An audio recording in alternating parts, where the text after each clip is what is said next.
Hello everybody and welcome to Legal Dungeon. I picked this up on Steam. It was recommended to me. It's described as a more intense version of Papers, Please. It's all to do with documents, police reports, evidence and webs of lies. It's also got a pretty killer theme tune, I think you'll agree. I haven't played it before, this is as far as I've got, so let's jump in it together, I suppose.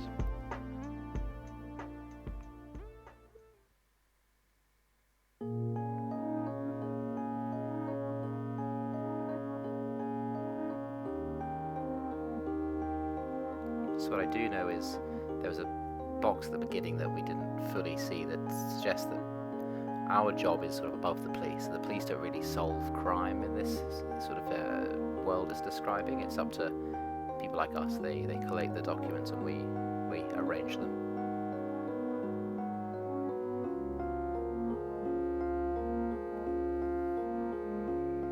So I think that's what it's describing here, the kind of hierarchy. I assume we are starting at the bottom.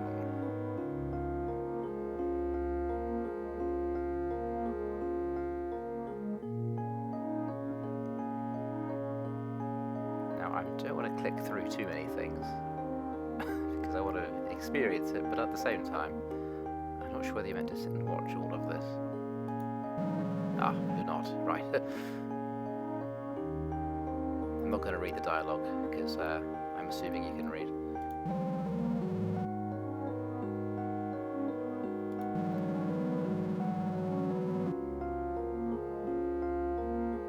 Maybe I should read it. Yeah, maybe I should read it. As soon as those CSI hotshots arrive, shining their UV lamps, this ground will light up like a Christmas tree. You really think this will work? Don't worry, just keep cleaning. I've got a plan. This is one mystery that cops will never solve. That's criminal B talking to criminal A. Maybe you can't see. That's very rude of me to assume.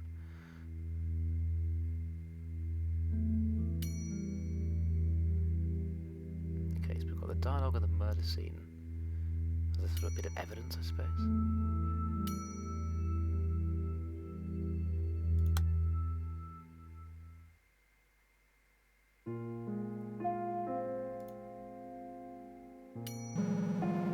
Hi, you must be the new team leader, Jane Blue. Congratulations on your assignment. If you don't mind, if I speak freely, right? Are we Jane Blue? Hey, just because I'm older than you, doesn't mean you have to be all formal and polite. I mean, you're the team leader after all. You police university graduates always rise quickly through the ranks. I wouldn't be surprised if you pretend not to know me in a few years. Well, doesn't really matter. When you're a high-ranking officer, I'll be living off my retirement pension. I don't need to be on your good side, George. So don't expect me to lick your boots. Hello. Team, gather round. Our new team leader, Jane Blue. Welcome, Mom, say the masses. Let's see. Yo, Frank Rivers, get your ass over here. Make sure to bring the captain with you to the welcoming party as soon as the chief leaves the office. The team leader, Patrick, and I will head out together. Wait, we need to finish up the paperwork before we go for a drink. Moon, bring me that file. Team leader, this is Corporal Patrick Moon. He's a bit of a slacker. Moon, you didn't even start this file? You would lose more achievement points for slacking, do you? Anyway, here's a file that the previous team leader didn't complete. It's your first task as the new team leader. Shouldn't take long, just send it off before we leave for the party. Easy, how can it be? Naivety is a sin to all it surrounds. Just worried this game volume's too loud. I'm just going to tweak it slightly. So, Jane Blue, reporting for duty. Complete investigation verdict. Contempt case. Okay, here we go. I'm not going to read that. I'll be in trouble. $500 fine for calling an Officer Bacon expletive on a date that is redacted. The B District Court ruled a fine of $500 to A, who was indicted for calling a police officer something bad. A had been arrested and questioned for jumping a restaurant bill, and while in the presence of the informant and 6 police officers, he yelled "that thing" at a police officer and was indicted for publicly insulting the victim. Okay, is all as it seems. I guess we're about to find out. I'm intrigued. Oh, okay. Oh, good lord. Today's February 17th. How may I assist you? Hello, Criminal Division 2 Team Leader, Lieutenant J. Blue. I am the CAS Programmer Helper, Minnie Jane. What the hell is going on here? What you studied in university was purely academic, and since you have no experience filing cases, this may seem a little unfamiliar. But have no fear, you have help and search window as your weapons in this battlefield. The investigation for the case you'll be reviewing are already complete. The case file is short, only 7 pages. This is a great opportunity to flex your legal muscle and impress your team. Your first position is the Criminal Division Team 2, so you must have high expectations regarding your given assignments. Unfortunately, there won't be any dynamic crime scenes where you reveal clues and chase down criminals. Your job is to fill out the investigation verdicts to send to the prosecutor. These documents incorporate findings from our investigations and state the final verdict of the case. So, our final verdict. So this isn't what the judge. This isn't necessarily what will happen. It's what we think happened as the police. So, as a Criminal Division 2 team leader, it's your job to fill out this document with the information gathered through previous investigations. Sounds fun, right? Is that like dissing the whole game? That's quite funny. Go ahead and press the help button to learn how to use the CIS. Minnie Jane, that's great advice. I'm going to do that right now. The Criminal Information System, CIS, was co-developed by the Ministry of Justice, the Prosecutor's Office, and the Police Agency. The program assists officers in creating and managing criminal case files, searching for criminal case records, laws, and precedents via the CIS will help officers write investigation files and review the criminal process from arrest to sentencing. All written investigation files are stored in the CIS. The CIS uses an internal analysis system to display specific sentences and words that may be searchable or provide clues within the investigation files. Blue indicates searchable words. Drag them to the search window to look up the laws, precedents, and criminal case records stored in the police agency database. Other colours indicate information important to writing investigation verdicts and can be dragged and dropped into the documents with ease. The CIS automatically displays components required for investigation verdicts. Users can search for keywords that match the display tags and drag them to complete the legal documents. Right. What? The administration of law is like a quiz game show with predetermined answers, and the answers are always shown by me, Minnie Jane. Have faith in yourself. Let's enter the basic info about the suspect. Drag and fill the blanks with the information relevant to the tag. Okay, so his name... No, hang on. Defendant's Harry Zimmer, right? His resident number is that.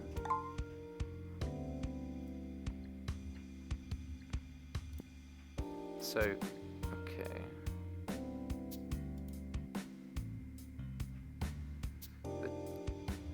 So, plaintiff alleges the following: Central Police Station Finance Team 2 Office.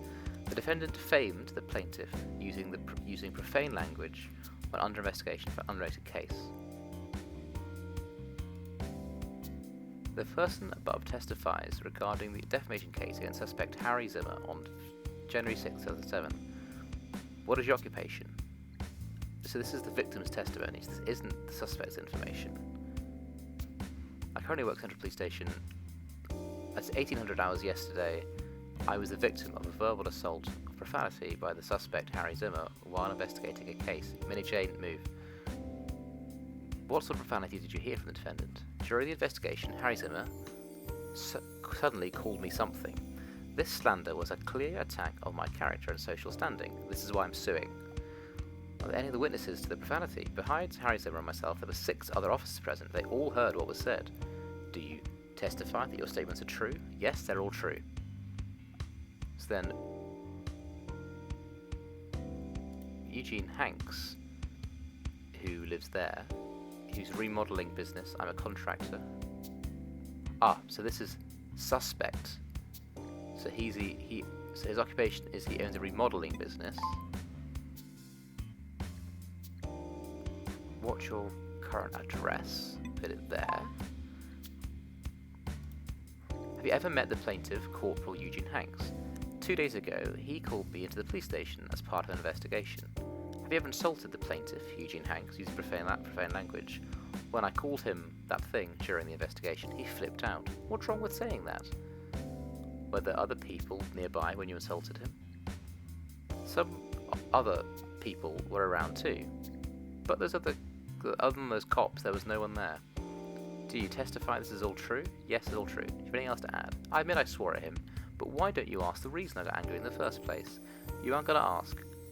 Well, I'll tell you anyway. I was wrongfully accused of being a con man and committing fraud. Why don't you investigate that, pal? Ooh. Okay, so he's male.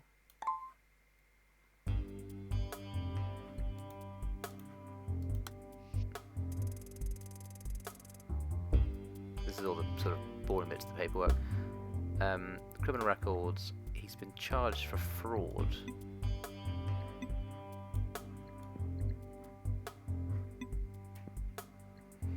So, a person found guilty of gaining wealth or material profit through deception.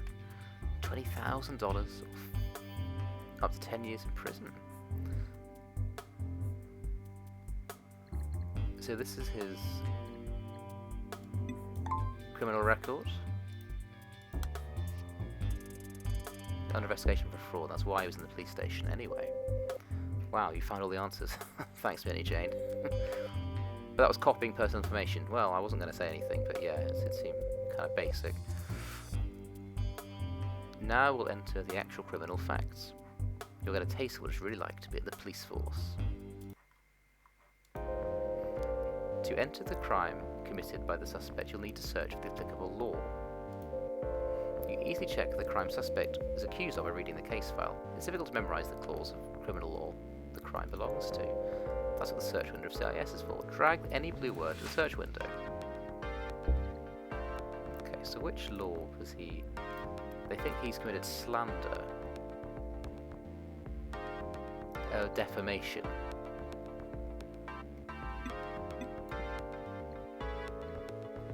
So, the sentence of public defamation is up to 2 years prison. Defamation is false judgment or derogatory expression which may lower a person's social standing. So that's pretty much... So it's defamation. That's not a law, apparently. Slander was mentioned somewhere, wasn't it? But what's the actual law? That one, okay. So that's the law. This law is accused of breaking. When you read the law of defamation, you can see the crime pertains to public insulting a person.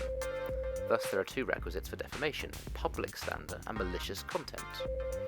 When the team investigates a victim or a suspect, they try asking questions pertaining to criminal requisites.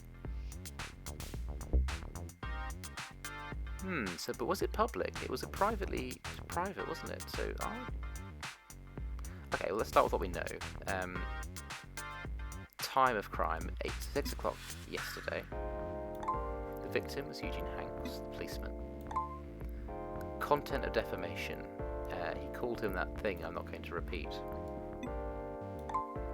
The crime scene was his police station.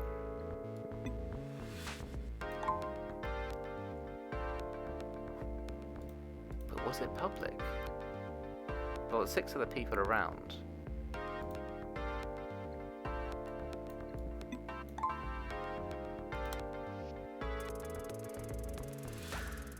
Does that constitute it being public? You're doing well. We can send this off when you finish the investigation results in the verdict section. While the police's verdicts are on whether to indict the suspect is important, there's no authority to launch a criminal suit. As the police lack the power to undertake an investigation or indictment, our verdicts are mere suggestions of no binding effect. Ultimately, the responsibility of indictment falls into the hands of the prosecutor, so don't feel too pressured working on the verdicts. Enter to the dungeon. I think things might get a bit weird. What's going on here? Right, okay. Have you played Danganronpa? It has strange elements like this at the end as well. Right.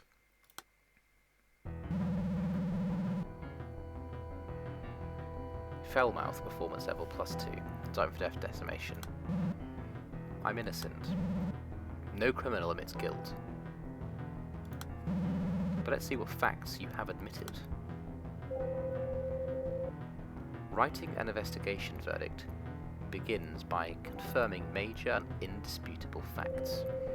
Search to see how many of the suspected crime the suspect admits. Okay, what does he admit? So he admits to saying it at one point, doesn't he?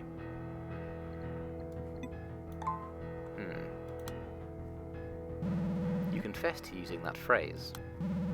Fine, I admit to that. But... he's going to make an argument now. That isn't an insult. That isn't an insult?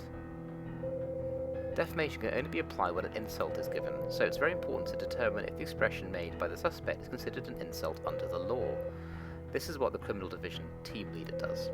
Applying each criminal factor of the suspect's actions and comparing it with the precedent simulates the role of an attorney or judge. This kind of role-playing requires intense logic to accurately interpret documents and laws. Okay, so we need to see the precedent for this. So let's look at previous defamation cases.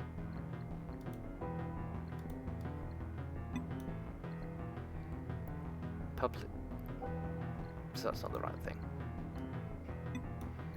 Defamation is a false judgment or derogatory expression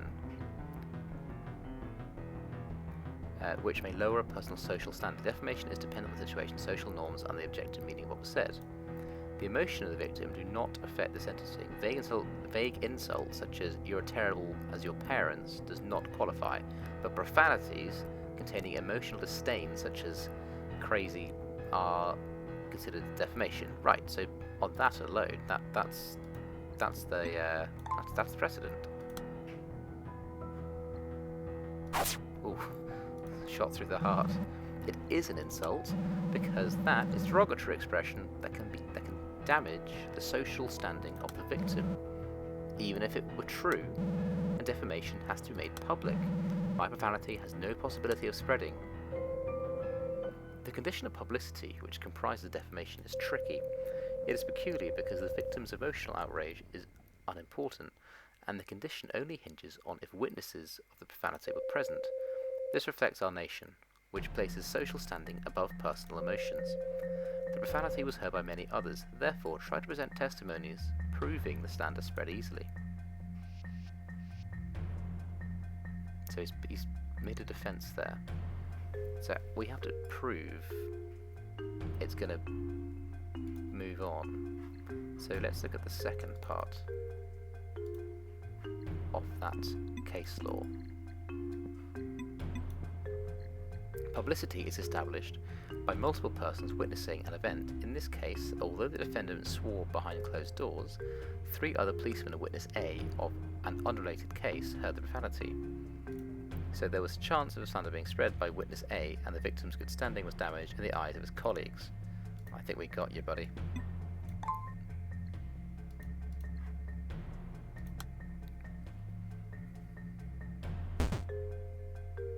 Oh, did we mess up? Oh god, did we not do it right? What is publicity? I know what it is, I just don't want to tell you. Oh, okay. So that wasn't it. Okay, oh dear. Okay, right, we gotta shape up. Let's go back to the facts.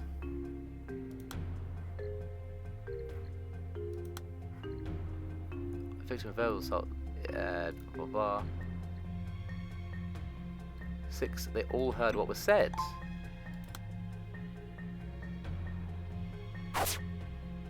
Yeah. Wrong! There was publicity. When you used the abusive language, there were 6 other people nearby. Since multiple people heard it, it was only a matter of time before it would spread. Damn. You're guilty. You're nicked, son. You've already been nicked. That's not this. You defeated the enemy. Reward gained. End of battle. That's the reward.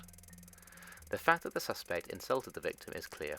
The expression is a derogatory term for a police officer, and there were 6 other witnesses present. It is clear that the slander was done. Okay, we don't get to read that. When you stamp the team leader's name in red, your first investigation is done. Congratulations, you're now a watchman, protecting citizens from crime. Hang on, reading it. As with 6 other witnesses present, it is clear that the slander was done in public and meant to hurt the victim's character and social standing. The publicity of the crime is therefore established. My verdict is as clear as the crime. I strongly recommend indictment. Stamped.